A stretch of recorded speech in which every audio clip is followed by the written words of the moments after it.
ಎಲ್ರಿಗೂ ನಮಸ್ಕಾರ. ಮಾತಿರಗಳ ನಮಸ್ಕಾರ. ಯಾರೆಲ್ಲ ನನ್ನ ಚಾನಲ್ನ ಸಬ್ಸ್ಕ್ರೈಬ್ ಮಾಡಿಲ್ವೋ ದಯವಿಟ್ಟು ಚಾನಲ್ನ ಸಬ್ಸ್ಕ್ರೈಬ್ ಮಾಡಿ, ಹಾಗೂ ಚಾನಲ್ನ ಸಬ್ಸ್ಕ್ರೈಬ್ ಮಾಡಿದ್ರು ಎಲ್ರಿಗೂ ಕೂಡ ಧನ್ಯವಾದಗಳು ಅಂತ ಹೇಳ್ತಾ, ಇವತ್ತು ಸಂಖ್ಯಾಶಾಸ್ತ್ರದ ಸಂಖ್ಯೆ 4ರ ಬಗ್ಗೆ ತಿಳ್ಕೊಳ್ಳೋಣ. ಸಂಖ್ಯೆ 4, 13, 22 ಹಾಗೂ 31. ಈ ಸಂಖ್ಯೆಯಲ್ಲಿ ಜನಿಸಿದವರು ಎಲ್ಲರೂ ಕೂಡ ರಾಹುವಿನ ಆಡಳಿತಕ್ಕೆ ಒಳಪಟ್ಟಿರ್ತಾರೆ. ಹಾಗೂ ಯಾರ ಅದೃಷ್ಟದ ಸಂಖ್ಯೆ 4 ಅಥವಾ ಮನಸತ್ವದ ಸಂಖ್ಯೆ 4 ಇಲ್ಲ ಅಂದರೆ ನಾಮ ಸಂಖ್ಯೆ 4 ಆಗಿರುತ್ತೋ ಇವರಲ್ಲೂ ಕೂಡ ರಾಹುವಿನ ಗುಣಲಕ್ಷಣಗಳನ್ನು ನಾವು ತಿಳಿದುಕೊಳ್ಳಿಕ್ಕೆ ಆಗುತ್ತೆ. ರಾಹು ಚಂದ್ರನ ಉತ್ತರ ಧ್ರುವ ಬಿಂದುವಾಗಿರೋದ್ರಿಂದ ಇದೊಂದು ವಿನಾಶಕಾರಿ ಶಕ್ತಿ. ಇದು ಮಾನವನ ಮಾನಸಿಕ ಮಟ್ಟದಲ್ಲಿ ಕೆಲಸ ಮಾಡುತ್ತೆ. ಆದ್ದರಿಂದ ರಾಹುವನ್ನ ಒಂದು ಪಾಪಗ್ರಹ ಎಂದು ಪರಿಗಣಿಸಲಾಗಿದೆ. ಈ ಗ್ರಹವು ಒಂದು ಚೈತನ್ಯಯುತವಾಗಿದ್ದು ಕೆಳಮಟ್ಟದ ಕಂಪನ ಶಕ್ತಿಯನ್ನು ಕೂಡ ಹೊಂದಿದೆ. ಈ ರಾಹು ಮತ್ತು ಕೇತುಗಳಿಗೆ ಅಸ್ತಿತ್ವ ಇಲ್ಲ. ಇವರನ್ನ ಛಾಯಾಗ್ರಹಗಳೆಂದೇ ಕರೀತಾರೆ. ಆದರೆ ರಾಶಿ ಚಕ್ರದಲ್ಲಿ ಇವರು ಮನಸ್ಸಿನ ಮೇಲಿನ ಭಾವೋದ್ವೇಗಕ್ಕೆ ಒಳಪಡಿಸೋದ್ರಿಂದ ಇವರ ಬಗ್ಗೆ ತಿಳ್ಕೊಳ್ಳೋದು ನಮಗೆ ಅತ್ಯಂತ ಅವಶ್ಯಕತೆಯಾಗಿದೆ. ಅದೃಷ್ಟ ಸಂಖ್ಯೆಯಾಗಿ 4 ಒಳ್ಳೆಯದಲ್ಲ. ಯಾಕಂದರೆ 4ರ ಮನಸತ್ವದ 4ರ ಅದೃಷ್ಟ ಸಂಖ್ಯೆಯಾಗಿದ್ದರೆ ಅವರ ಮನಸ್ಸು ಸಡನ್ ಆಗಿ ಬದಲಾವಣೆ ಹೊಂದೋದ್ರಿಂದ ಇವರು ಒಳ್ಳೊಳ್ಳೆಯ ಅದೃಷ್ಟಕರವಾದಂತಹ ಒಳ್ಳೊಳ್ಳೆಯ ಕೆಲಸಗಳನ್ನು ಇವರು ಕಳ್ಕೊಳ್ತಾರೆ, ಒಳ್ಳೊಳ್ಳೆಯ ಅವಕಾಶಗಳನ್ನು ಕೂಡ ಕಳ್ಕೊಳ್ತಾರೆ. ಹಾಗಾಗಿ ಅದೃಷ್ಟ ಸಂಖ್ಯೆಯಾಗಿ 4 ಒಳ್ಳೆಯದಲ್ಲ. ರಾಹುವಿನ ಇನ್ನೊಂದು ಒಳ್ಳೆಯ ಗುಣವೆಂದರೆ ರಾಹು ಜಾತಕನಿಗೆ ಪೇಂಟಿಂಗ್, ಸಂಕಲನ ಮತ್ತು ಬರಹಕ್ಕೆ ಬೇಕಾಗಿರುವಂತಹ ಎಲ್ಲ ಪ್ರತಿಭೆಗಳನ್ನು ಕೊಡ್ತಾನೆ. ರಾಹುವಿನ ಸಂಖ್ಯೆಯಲ್ಲಿ ಜನಿಸಿದವರು ವಿಶೇಷವಾಗಿ ಈ ಬರವಣಿಗೆ ಅಥವಾ ಕಲೆ ಸಾಹಿತ್ಯಗಳಲ್ಲಿ ಹೆಚ್ಚು ಅಭಿರುಚಿಯುಳ್ಳರಾಗಿರ್ತಾರೆ. ಇವರಿಗೆ ಹುಟ್ಟಿನಿಂದಲೇ ಈ ಪೇಂಟಿಂಗ್ ಅನ್ನೋದು ಹುಟ್ಟಿನಿಂದಲೇ ಬಳುವಳಿಯಾಗಿ ಬಂದಿರುವಂಥದ್ದಾಗಿರುತ್ತದೆ. ಅದೇ ರೀತಿ ಯಾವಾಗಲೂ ಮಾತು ಕಡಿಮೆ ಮಾಡಿ ಕೆಲಸವನ್ನು ಹೆಚ್ಚು ಮಾಡಬೇಕು. ಮತ್ತು ಒಂಟಿಯಾಗಿ ಕುಳಿತುಕೊಳ್ಳೋದು, ಯಾರ ಜೊತೆನೂ ಸೇರದೆ ನಿಮ್ಮಷ್ಟಕ್ಕೆ ನೀವು ಇರೋದು, ಇಂತಹದ್ದನ್ನೆಲ್ಲ ಸಂಖ್ಯೆ 4ನವರು ಮಾಡಬಾರ್ದು. ಆದಷ್ಟು ಸಂಘದಲ್ಲಿ ಇರಲಿಕ್ಕೆ ನೋಡಿ. ಅಂದರೆ ಹೆಚ್ಚು ಜನರ ಮಧ್ಯೆ ಇರೋದು, ಹೆಚ್ಚು ಜನರ ಮುಂದೆ ಬೆರೆಯೋದು, ಈ ರೀತಿಯಾಗಿ ಸಂಖ್ಯೆ 4ನವರು ಮಾಡಿದರೆ ಒಳ್ಳೆಯದು. ಈ ರೀತಿ ಇದ್ದರೆ ಅವರು ಮಾನಸಿಕ ಖಿನ್ನತೆಯಿಂದ ಹೊರಬರ್ತಾರೆ. ಹೆಚ್ಚಿನ ಲವಲವಿಕೆಯಿಂದ ಇರಲಿಕ್ಕೆ ಸಂಖ್ಯೆ 4ನವರಿಗೆ ಸಾಧ್ಯ ಆಗುತ್ತೆ. ಇತರರನ್ನ ಹೀಯಾಳಿಸದೆ ಗೌರವದಿಂದ ಕಾಣಬೇಕು. ಹಾಗೂ ಸುಳ್ಳು ಪ್ರಮಾಣವನ್ನು ಮಾಡಿ ತಪ್ಪಿಸಿಕೊಳ್ಳುವಂತಹ ಬುದ್ಧಿಯನ್ನು ಬಿಡಬೇಕು. ಸುಳ್ಳು ಪ್ರಮಾಣವನ್ನು ಮಾಡೋದು, ಆಮೇಲೆ ತನ್ನ ಮಾತಿಗೆ ತಕ್ಕಂತೆ ನಡೆದುಕೊಳ್ಳದೆ ಇರೋದ್ರಿಂದ ಜನರು ನಿಮ್ಮಿಂದ ದೂರವಾಗ್ತಾರೆ. ಅಂದರೆ ಸಂಖ್ಯೆ 4ನವರಿಂದ ಜನರು ದೂರ ಆಗ್ತಾರೆ. ಜನರ ಮನಸ್ಸಲ್ಲಿ ಅಂತಹ ಭಾವನೆಗಳು ಬರದ ಹಾಗೆ ನೋಡಬೇಕು. ಯಾವಾಗಲೂ ಉದ್ದೇಶ ಇಲ್ಲದೆ ಪ್ರಯಾಣವನ್ನು ಮಾಡಲಿಕ್ಕೆ ಹೋಗಬೇಡಿ. ಉದ್ದೇಶ ಇದ್ದೇ ಪ್ರಯಾಣವನ್ನು ಮುಂದುವರಿಸಿ. 4ನೇ ಸಂಖ್ಯೆಯವರು ವಹಿಸಬೇಕಾಗಿರುವಂತಹ ಎಚ್ಚರಿಕೆಗಳು ಏನಂದರೆ, ಇವರು ಇತರರನ್ನು ನಂಬಬೇಕು, ಬೇರೆಯವರನ್ನು ಇವರು ನಂಬಬೇಕು ಮತ್ತು ಶಾಂತಯುತವಾಗಿ ವರ್ತಿಸಬೇಕು. ಕೋಪವನ್ನು ಬಿಡಬೇಕಾಗುತ್ತೆ. ಏನಾದರೂ ಇನ್ನೊಬ್ಬರ ಜೊತೆ ವಾಗ್ದಾನ ಮಾಡುವಾಗ ಅಥವಾ ಇನ್ನೊಬ್ಬರ ಜೊತೆ ಮಾತಿಗಿಳಿಯುವಾಗ ಅವರನ್ನು ಸಮಾಧಾನದಿಂದ ಮೆಚ್ಚಿಸುವಂಥ ಕೆಲಸವನ್ನು ಸಂಖ್ಯೆ 4ನವರು ಮಾಡಬೇಕು. ಒಮ್ಮೊಮ್ಮೆ ಸಂಖ್ಯೆ 4, 13, 22 ಹಾಗೂ 31 ಈ ಸಂಖ್ಯೆಯ ಜನರು ಸುಳ್ಳು ಪ್ರಮಾಣ ಮಾಡಿ ತಪ್ಪಿಸಿಕೊಳ್ಳೋದ್ರಿಂದ ಅತಿ ಹೆಚ್ಚಾಗಿ ವಿರೋಧವನ್ನು ಒಳಪಡಿಸಿಕೊಂಡಿರ್ತಾರೆ. ಇವರಿಗೆ ವಿರೋಧ ಉಂಟಾಗಲಿಕ್ಕೆ ಮುಖ್ಯ ಕಾರಣ ಎಂದರೆ ಕೆಲವೊಂದು ನಿರ್ದಿಷ್ಟ ವಿಚಾರಗಳಲ್ಲಿ ನಿರ್ದಿಷ್ಟವಾಗಿ ಪ್ರಮಾಣ ಮಾಡಿರ್ತಾರೆ. ಅದೇ ಪ್ರಮಾಣವನ್ನು ಅವರು ಯಾವಾಗಲೂ ಉಳಿಸ್ಕೊಳ್ಳೋದಿಲ್ಲ. ಇದರಿಂದಲೇ ಯಾವಾಗಲೂ ವಿರೋಧ ಹುಟ್ಕೊಳ್ಳುತ್ತೆ. ಇನ್ನು ಸ್ತ್ರೀಯ ವಿಷಯದಲ್ಲಿ ಗಂಡಸರು, ಗಂಡಸರ ವಿಷಯದಲ್ಲಿ ಸ್ತ್ರೀಯರು ನಾಜೂಕಾಗಿ ವರ್ತಿಸ್ತಾರೆ. ಆದರೆ ಪ್ರಣಯ ಪ್ರಸಂಗಗಳು ಬಂದಾಗ ಇವರ ಪ್ರಣಯ ಪ್ರಸಂಗಗಳು ಯಾವಾಗಲೂ ಉಳಿಯೋದಿಲ್ಲ. ಯಾಕಂದರೆ ಸಡನ್ನಾಗಿ ಬದಲಾಗುವ ಇವರ ಮನಸ್ಥಿತಿಯಿಂದಾಗಿ ಪ್ರಣಯ ಪ್ರಸಂಗಗಳು ಅಷ್ಟಾಗಿ ಒಳ್ಳೆಯದಿರೋದಿಲ್ಲ. ಈ ರಾಹು ಮತ್ತು ಕೇತುಗಳಿಗೆ ಅಸ್ತಿತ್ವ ಇಲ್ಲ. ಇವರನ್ನ ಛಾಯಾಗ್ರಹಗಳೆಂದು ಕರೀತಾರೆ. ಯಾಕಂದರೆ ಇವರು ಒಂದು ನಿರ್ದಿಷ್ಟವಾದಂತಹ ಆಕಾರ ಮತ್ತು ನಿರ್ದಿಷ್ಟವಾದಂತಹ ಗುಣಗಳು ರಾಹು ಮತ್ತು ಕೇತುಗಳಲ್ಲಿ ಇಲ್ಲದಿರೋದ್ರಿಂದ ಇವರನ್ನ ಬರೀ ಒಂದು ಛಾಯಾಗ್ರಹಗಳಂತ ಕರೀತಾರೆ. ಆದರೆ ರಾಶಿ ಚಕ್ರದಲ್ಲಿ ಇವರು ಮನುಷ್ಯನ ಮನಸ್ಸಿನ ಮೇಲೆ ಸಾಕಷ್ಟು ಪರಿಣಾಮವನ್ನು ಉಂಟು ಮಾಡ್ತಾರೆ. ನಮ್ಮ ಭಾವೋದ್ವೇಗದ ಮೇಲೆ ಸಾಕಷ್ಟು ಬದಲಾವಣೆಗಳನ್ನು ತರ್ತಾರೆ. ಆದ್ದರಿಂದ ಇವರ ಬಗ್ಗೆ ತಿಳ್ಕೊಳ್ಳೋದು ನಮಗೆ ಅತ್ಯಂತ ಅವಶ್ಯಕತೆಯಾಗಿದೆ. ಅನುಮಾನಾಸ್ಪದ ಗುಣದಿಂದಾಗಿ ಸಂಸಾರದಲ್ಲಿ ಸಾಕಷ್ಟು ಒಳ್ಳೆಯತನ ಇರೋದಿಲ್ಲ. ಯಾಕಂದ್ರೆ ಇವರ ಅನುಮಾನಾಸ್ಪದ ಗುಣದಿಂದಾಗಿ ಮತ್ತು ಇವರಲ್ಲಿರುವಂತಹ ರಹಸ್ಯಕರವಾದಂತಹ ಗುಣದಿಂದಾಗಿ ಸಂಸಾರದಲ್ಲಿ ಬಹಳ ಬೇಗ ಬಿರುಕುಂಟಾಗುತ್ತೆ. ಮಾನಸಿಕ ನೆಮ್ಮದಿ ಇರೋದಿಲ್ಲ. ರಾಹುವಿನ ಆಡಳಿತದಲ್ಲಿ ಇರುವಂತಹ ಜನರಿಗೆ ಮಾನಸಿಕ ನೆಮ್ಮದಿ ಅನ್ನೋದು ತುಂಬಾ ದೂರದ ಮಾತು.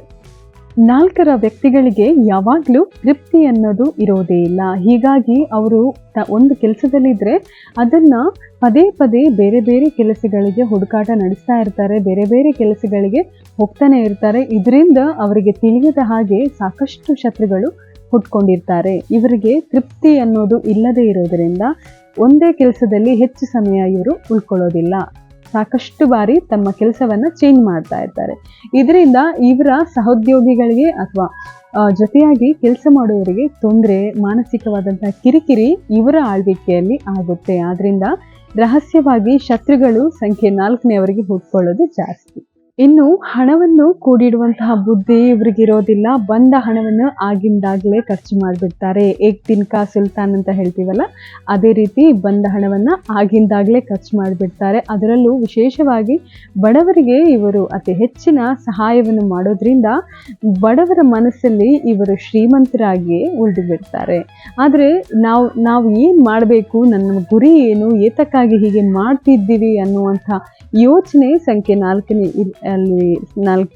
4ನೇ ಸಂಖ್ಯೆಯವರಿಗೆ ಇಲ್ಲದಿರೋದ್ರಿಂದ ಇವರು ಎಲೆಮರೆಯ ಕಾಯಿಯಾಗಿ ಬಿಡ್ತಾರೆ. ಇವರಿಗೆ ತಮ್ಮ ಗುರಿಯ ಬಗ್ಗೆ ಸ್ಪಷ್ಟತೆ ಇಲ್ಲದಿರೋದ್ರಿಂದ ಅವರು ಏನು ಮಾಡಿದ್ರೂ ಕೂಡ ಅವರು ಹೊರ ಜಗತ್ತಿನಲ್ಲಿ ಮಿಂಚೋದು ಕಡಿಮೆ. ಇವರು ಸಮಾಜದಲ್ಲಿ ಸಾಮಾಜಿಕ ಬದಲಾವಣೆ, ನೈತಿಕ ಸ್ವಚ್ಛತೆ ಹಾಗೂ ಜಾತಿಗಳ ಸಮಾನತೆಗಾಗಿ ಹೋರಾಡೋದ್ರಿಂದ ರಾಜಕೀಯದಲ್ಲಿ ಇವರು ಈ ವಿಷಯದಲ್ಲಿ ಮೇಲೆ ಬರ್ತಾರೆ. ರಾಜಕೀಯದಲ್ಲಿ ವಿಶೇಷವಾಗಿ ಈ ರೀತಿಯ ಕೆಲವೊಂದು ಹೋರಾಟದಲ್ಲಿ ಸಂಖ್ಯೆ 4ನೇವರು ಕಾಣಿಸ್ಕೊಂಡ್ರೆ ಮಿಂಚಿನ ವೇಗದಲ್ಲಿ ಕಾರ್ಯಾಚರಣೆಯನ್ನು ಮಾಡ್ತಾರೆ ಕೂಡ. ಅದೇ ರೀತಿ ರಾಜಕೀಯದಲ್ಲಿ ಮೇಲೆ ಬರ್ತಾರೆ. ಇವರ ಅನುಮಾನದ ಗುಣ ಹಾಗೂ ಇವರು ಕೆಲವೊಂದು ವೇಳೆ ಅತಿಯಾಗಿ ಸುಳ್ಳು ಹೇಳುವಂತಹ ಗುಣಗಳನ್ನು ಕೂಡ ಹೊಂದಿರ್ತಾರೆ.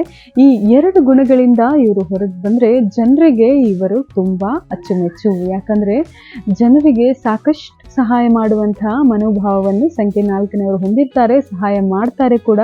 ಜನರಲ್ಲಿ ಇವನು ತುಂಬ ನಮಗೆ ಉಪಕಾರ ಮಾಡ್ತಾರೆ, ಇವರು ಎಂಥ ದೊಡ್ಡ ಮನಸ್ಸಿನವರು ಅನ್ನುವಂಥ ಮನೋಭಾವನೆಯನ್ನು ಉಂಟು ಮಾಡೋದ್ರಲ್ಲಿ ಸಂಖ್ಯೆ 4ನೇವರು ಎತ್ತಿದ ಕೈ. ಆದರೆ ಇವರ ಕೆಲವೊಂದು ಸ್ವಭಾವದಿಂದ ಜನರು ಇವರಿಂದ ದೂರ ಉಳಿಲಿಕ್ಕೆ ಪ್ರಯತ್ನ ಮಾಡ್ತಾರೆ. ಆ ಸ್ವಭಾವವನ್ನು ಇವರು ಸರಿಪಡಿಸಿಕೊಂಡ್ರೆ ಇವರ ಒಳ್ಳೊಳ್ಳೆಯ ಯೋಚನೆಗಳು, ಇವರ ಉಪಾಯಗಳು ಜಾಕ್ಪಾಟ್ ಹೊಡೆತಾಗೆ. ಯಾಕಂದರೆ ಇವರ ಉಪಾಯಗಳು ಯಾವಾಗಲೂ ಒಳ್ಳೆಯ ರೀತಿಯಲ್ಲಿರುತ್ತೆ. ಇದು ಜನರಿಗೆ ತುಂಬ ಉಪಯೋಗ ಕೂಡ ಬರುತ್ತೆ. ಇವರ ಕೆಲವೊಂದು ಬುದ್ಧಿವಂತಿಕೆಯಿಂದ ಕೆಲವೊಂದು ಯೋಚನೆಗಳನ್ನು ಇವರು ಬದಲಾಯಿಸಿದರೆ ಸಮಾಜದಲ್ಲಿ ಒಳ್ಳೆಯ ರೀತಿಯಲ್ಲಿ ಇವರು ಮೇಲೆ ಬರಲಿಕ್ಕೆ ಸಹಾಯ ಆಗುತ್ತೆ. ಯಾವಾಗಲೂ ಸಂಖ್ಯೆ 4ನೇವರು ನಂಬಿಕೆ ಇರುವಂತಹ ಸ್ನೇಹಿತರಾಗಿರ್ತಾರೆ, ಒಳ್ಳೆಯ ಸ್ನೇಹಿತರಾಗಿರ್ತಾರೆ. ಆದರೂ ಕೂಡ ಇವರ ಸಡನ್ ಆಗಿ ಬದಲಾವಣೆ ಹೊಂದುವ ಸ್ವಭಾವ ಇರೋದ್ರಿಂದ ಶಾಂತ ರೀತಿಯಿಂದ ಒರಟು ವರ್ತನೆ ಅಥವಾ ನಯವಾದಂತಹ ವರ್ತನೆಯಿಂದ ಸ್ವಲ್ಪ ಕಟು ವರ್ತನೆಯನ್ನು ಕೂಡ ಇವರು ತೋರಿಸ್ತಾರೆ. 4ರ ಅಧಿಪತಿ ರಾಹು ಎಂದಿಗೂ ಸ್ಥಿರವಾಗಿರೋದಿಲ್ಲ. ವಕ್ರೀಯವಾಗಿ ವಿರುದ್ಧ ದಿಕ್ಕಿನಲ್ಲೇ ಸುತ್ತುತ್ತಾ ಇರ್ತಾನೆ. ಈ 4ರ ವ್ಯಕ್ತಿಗಳಿಗೆ ಊಹೆಗೂ ನಿಲುಕದಷ್ಟು ವೇಗವಾಗಿ ಬದಲಾವಣೆಯನ್ನು ತಂದುಕೊಡ್ತಾನೆ ರಾಹು. ಯಾಕಂದರೆ ನೀರಿನ ಮೇಲಿನ ಗುಳ್ಳೆಯಂತೆ ರಾಹುವಿನ ನಿರ್ಧಾರ ಆಗಿರೋದ್ರಿಂದ ಈ ನಿರ್ಧಾರದಿಂದ ಒಳ್ಳೆಯದ್ದು ಆಗ್ಬೋದು ಅಥವಾ ಕೆಟ್ಟದ್ದು ಕೂಡ ಆಗ್ಬೋದು. ಯಾವುದು ಒಳ್ಳೆಯದು ಯಾವುದು ಕೆಟ್ಟದ್ದು ಅನ್ನೋಂತಹ ವಿವೇಚನೆಯನ್ನು ಈ ರಾಹು ನಾಶಪಡಿಸೋದ್ರಿಂದ ಜನರಿಗೆ ಯೋಚಿಸುವಂತಹ ಸಾಮರ್ಥ್ಯ ಕೂಡ ಅಷ್ಟಿರೋದಿಲ್ಲ, ನೆಮ್ಮದಿ ಇರೋದಿಲ್ಲ. ಇದ್ದದ್ರಲ್ಲೇ ಖುಷಿ ನೆಮ್ಮದಿಯನ್ನು ಕಂಡುಕೊಳ್ಳಿಕ್ಕೆ ಸಂಖ್ಯೆ 4ನೇವರಿಗೆ ಆಗೋದಿಲ್ಲ. ಸಂಖ್ಯೆ 4, 13, 22 ಹಾಗೂ 31 ಈ ಸಂಖ್ಯೆಯಲ್ಲಿ ಜನಿಸಿದವರೆಲ್ಲರೂ ಕೂಡ ರಾಹುವಿನ ಆಡಳಿತಕ್ಕೆ ಒಳಪಟ್ಟಿರ್ತಾರೆ. ಇದರಲ್ಲಿ 31 ಸಂಖ್ಯೆಯವರು ಬಹಳ ಅದೃಷ್ಟಶಾಲಿಗಳಾಗಿರ್ತಾರೆ. ರಾಹುವಿನ ಒಂದು ಕೆಟ್ಟ ಅಂಶವೆಂದರೆ ಇದು ಒಳ್ಳೆಯದು, ಇದು ಕೆಟ್ಟದ್ದು, ಇದು ಸರಿ ಅಥವಾ ಇದು ಸರಿ ಇಲ್ಲ ಎನ್ನುವಂತಹ ವಿವೇಚನೆಯನ್ನು ರಾಹು ನಾಶಪಡಿಸಿ ಬಿಡ್ತಾನೆ. ಹೀಗೆ ನಾಶ ಮಾಡೋದ್ರಿಂದ ಮನುಷ್ಯನಲ್ಲಿ ಯೋಚಿಸುವಂತಹ ಸಾಮರ್ಥ್ಯ ಕೂಡ ಕಳೆದುಕೊಂಡಿರ್ತಾನೆ. ಕ್ಷಣ ಮಾತ್ರದಲ್ಲಿ ನಿರ್ಧಾರವನ್ನು ತೆಗೆದುಕೊಳ್ಳೋದ್ರಿಂದ ಜಾತಕನಲ್ಲಿರುವಂತಹ ಮನುಷ್ಯನಲ್ಲಿರುವಂತಹ ಈ ಸಾಮರ್ಥ್ಯ ಕೂಡ ಒಳ್ಳೆಯದು ಕೂಡ ಆಗ್ಬೋದು ಅಥವಾ ಕೆಟ್ಟದ್ದು ಕೂಡ ನಡೀಲಿಕ್ಕೆ ಸಾಧ್ಯತೆ ಇರುತ್ತೆ.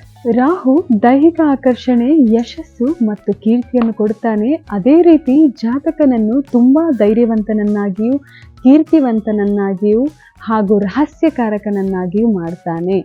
ಸಂಖ್ಯೆ 4 ಇದರಲ್ಲಿ ಜನಿಸಿದವರು ಸಾಕಷ್ಟು ಮಾನಸಿಕ ಖಿನ್ನತೆಗಳಿಗೆ ಒಳಪಟ್ಟಿರ್ತಾರೆ, ಸಾಕಷ್ಟು ನೊಂದಿರ್ತಾರೆ, ಬೆಂದಿರ್ತಾರೆ. ಆದರೂ ಕೂಡ ತುಂಬ ಧೈರ್ಯದಲ್ಲಿರ್ತಾರೆ, ಧೈರ್ಯವಂತನನ್ನಾಗಿ ಮಾಡ್ತಾರೆ, ಸೌಂದರ್ಯವತಿಯಾಗಿರ್ತಾರೆ. ಹೆಣ್ಣು ಮಕ್ಕಳಾಗಿದ್ದರೆ ಅವರಲ್ಲಿ ವಿಶೇಷವಾಗಿ ಏನೋ ಒಂದು ವಿಶೇಷವಾದಂತಹ ಆಕರ್ಷಣೆ ಇರುತ್ತೆ. ಸಂಖ್ಯೆ 4ರವರಲ್ಲಿ ಕಣ್ಣುಗಳು, ರಾಹುವಿನ ಸಂಖ್ಯೆಯಲ್ಲಿ ಜನಿಸಿದವರಲ್ಲಿ ವಿಶೇಷವಾಗಿ ಕಣ್ಣುಗಳ ಕಲರ್, ಕಣ್ಣಿನ ಬಣ್ಣ ತುಂಬ ವ್ಯತ್ಯಾಸವಾಗಿರುತ್ತಂತೆ. ಹಾಗಾಗಿ ಸಂಖ್ಯೆ 4ನಲ್ಲಿ ಜನಿಸಿದವರ ವ್ಯಕ್ತಿತ್ವ ಕೂಡ, ಅವರ ಮೈಕಟ್ಟಾಗಿರ್ಬೋದು, ಸೌಂದರ್ಯ ಆಗಿರ್ಬೋದು, ಸ್ವಲ್ಪ ವಿಭಿನ್ನ ರೀತಿಯಲ್ಲಿ ಕಾಣಿಸುತ್ತೆ.